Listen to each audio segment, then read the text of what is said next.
Action! Oh.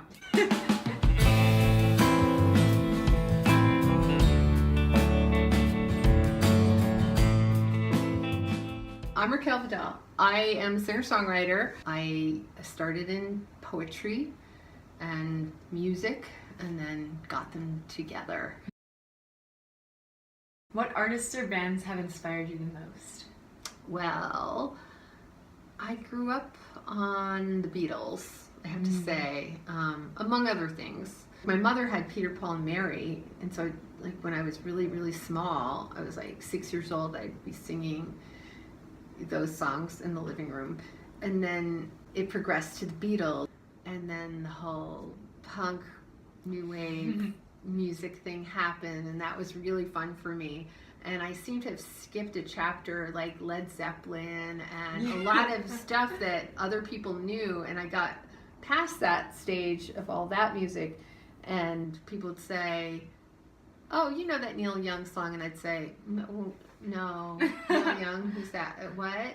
And I had to sort of cure my embarrassment by getting educated and learning that I had missed a really important chapter in music. More recently, Brandi Carlile is a huge, huge inspiration for me. I saw her like 7 or 8 years ago in a tiny, tiny theater, and she just blew me away, and I'm so glad she's getting recognition.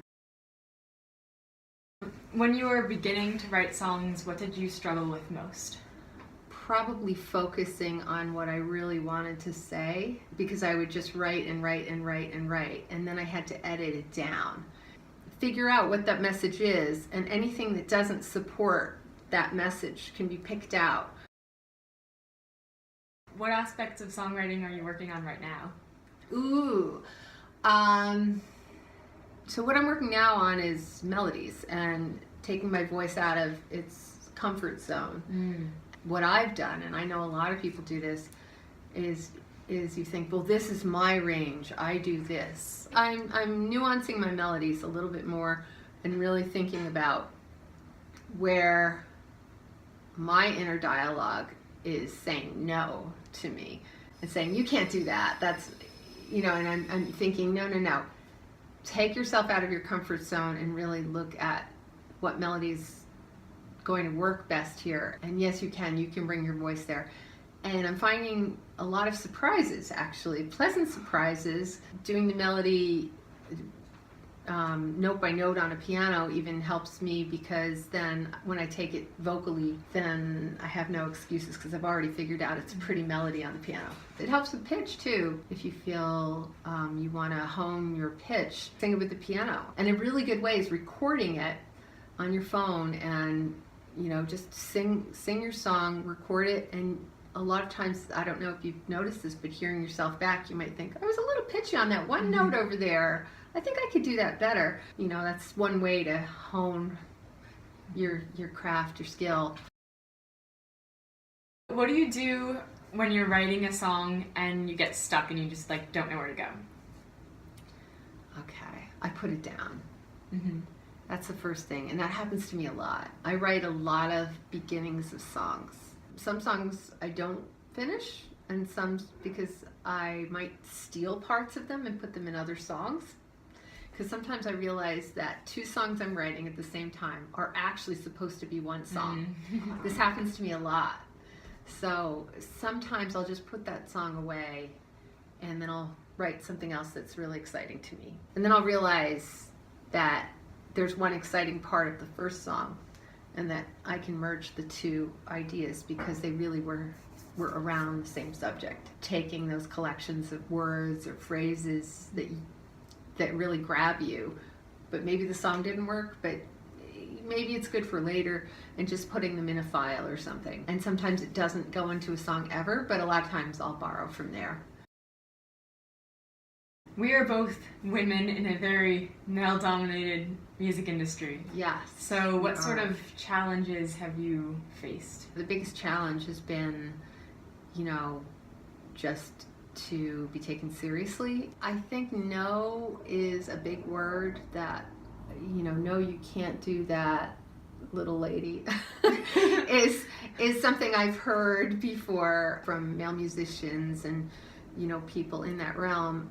And I think it's really important when writing a song with others, or males especially, but females too, just whatever it is, it's your song, it's your voice.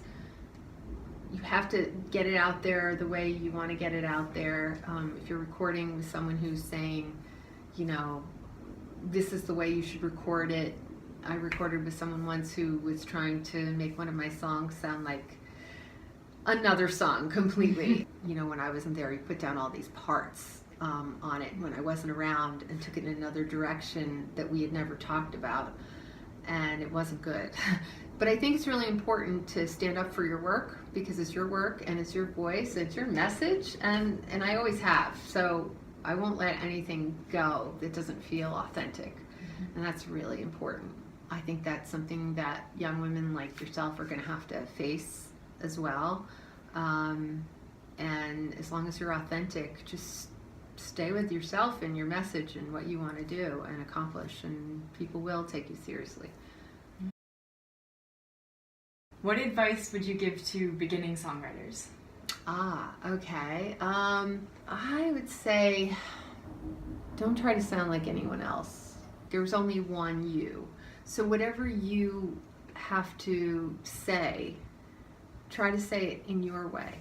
That may sound like someone else, maybe by accident, and that's okay too. Play a lot, have fun with it, collaborate with other people, learn as many instruments as you can, know the notes on a piano, know a few chords on the guitar, know a few chords on your ukulele, play with different tunings.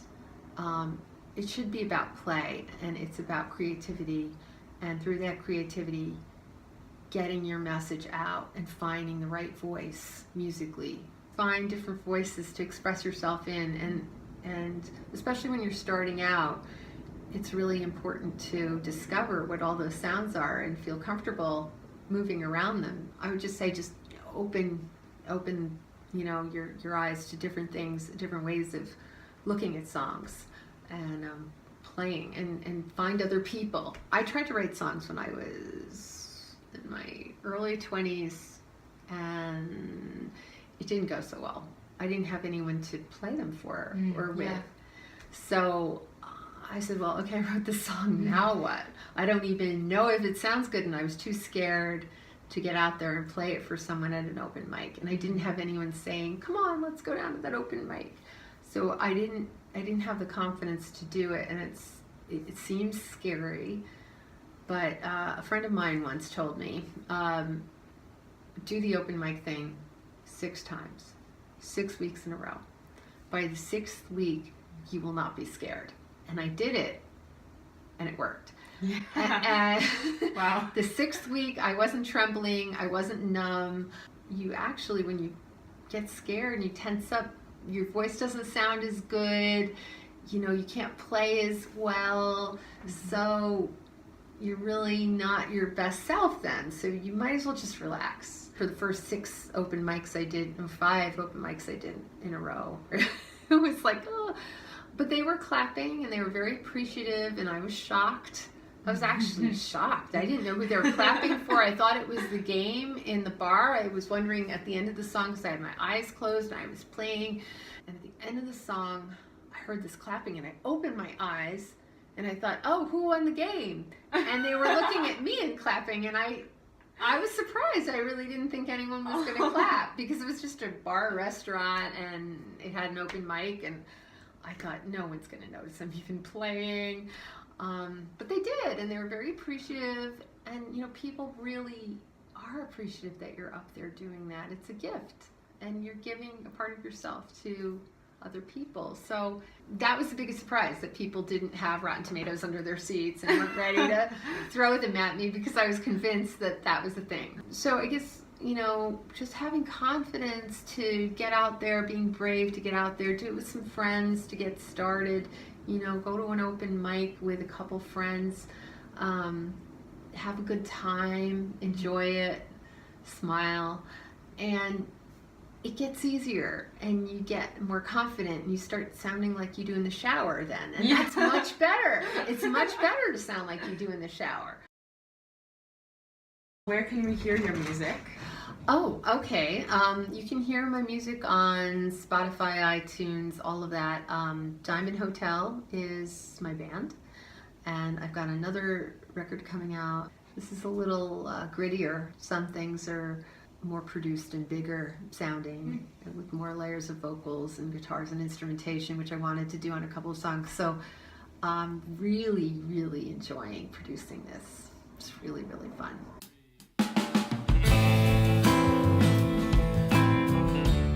Down here and I'm comfortable with drinking this. your water? Ringo, I've got a drum kit for you over here. That is the closest I've come to sharing my water with a celebrity. Celebrity cat. Don't drink my water, please. Name one artist, but Oh no! It's a pattern. I love okay. this. Okay. I'm not sure I can do that blooper twice. Want to put it on something? Like a I should book? probably figure that out. I should definitely figure something out. Okay, so last time this part fell off and this time this part fell off. But luckily, I anticipated. Oh, I love it. I love it. This is great.